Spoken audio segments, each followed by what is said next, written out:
and before St. Joseph really became integrated in the 50s, there were businesses all up and down Messina Street that were minority owned, were black owned businesses. Now you see today all of that has been gone. And some of that's due to the policy of redlining from the banks. And most all of them are guilty of refusing to spend money in communities that they feel were undeveloped or impoverished. So there was always a no-no when one went to a bank to try to apply for a loan or to get some money in order to open up some type of business, mom and pop store. But this is what we need to see more of in this day and time. We need to see more mom and pop stores springing up in our community.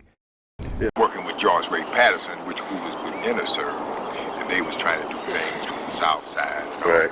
You said Henry Jackson and... Yeah, that was time. Wanna dance, I got the plan. I wanna feel my love is real. You got to feel it. Give it to me. Let me have it. Come on. Baby. Baby. Baby. Baby. They had drugstores, grocery stores, entertainment centers, anything the other people had. They had doctor's office, lawyer's office, dentist's office. I can remember all of those things. Best barbecue ever. Best barbecue in town? Casa Loma. What were some of the styles back then? Page Boy. And then just the real curly, then she did that. It was a lot of trial and error because, you know, those chemicals would burn. Yep. So she learned how to put that grease on the scalp and make sure that it wouldn't, and make sure that the customer didn't scratch, because that would make it even worse. Is that on you? Of course. Did it burn? Yes, it did. For a long time I wouldn't get any perms, but that's the thing now. So, yeah, but she was a strong woman. She could be your friend, but she was also tough. Yeah. So A hard worker. you said she could be a friend, so what did you say that she trusted a lot of people? Or? A lot of people trusted her because it seems like when women would come to the shop, they would just kind of Let it out. Yeah. Enable you to live again in a poor neighborhood. So it's a very vicious cycle. In 1776, the nation signed a huge promissory note. In this campaign, we're coming to get our check. But like I said, getting back to some of the basic factors why we don't have economic growth is because of the way our spending habits, and we have a tendency not to invest in ourselves. We do invest in a lot of other things, but we don't invest in our own community.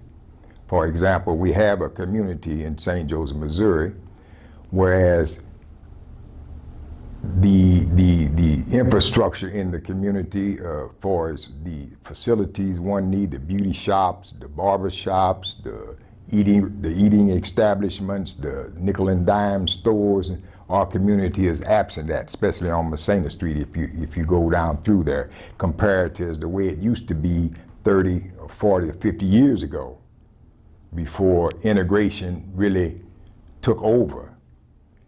We couldn't go to movie theaters. The only one theater in town would allow us in, and then we had to sit up in the balcony. That was in St. Joe. If you wanted to go out and eat dinner at the restaurant, well, you could work there, but you couldn't go and eat there. Even our Catholic Church was segregated. So we had a lot of segregation in St. Joe. Here at home, racial barriers faced by local residents were just as real. Negroes attending local theaters were directed to sit in the balcony.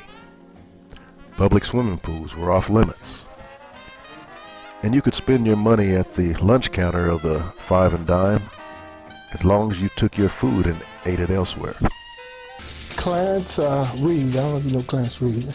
Clarence Reed, Tommy Snodgrass, Tommy Bird Washington, and they had several people on it. They already had a group down there. Yeah, Joyce Ray Patterson, yeah, she's dear to my heart because she really educated me on community activism and for us how to approach issues and how to redress issues, how to be intelligent about things, you know, because we were kind of wild. We were unorganized. We were kind of wild because we wanted justice. That's all we wanted was justice. But we know justice and mercy goes together, and forgiveness too, you know. This when we combine both groups, Black Citizens for Progress and Black Contemporary Society.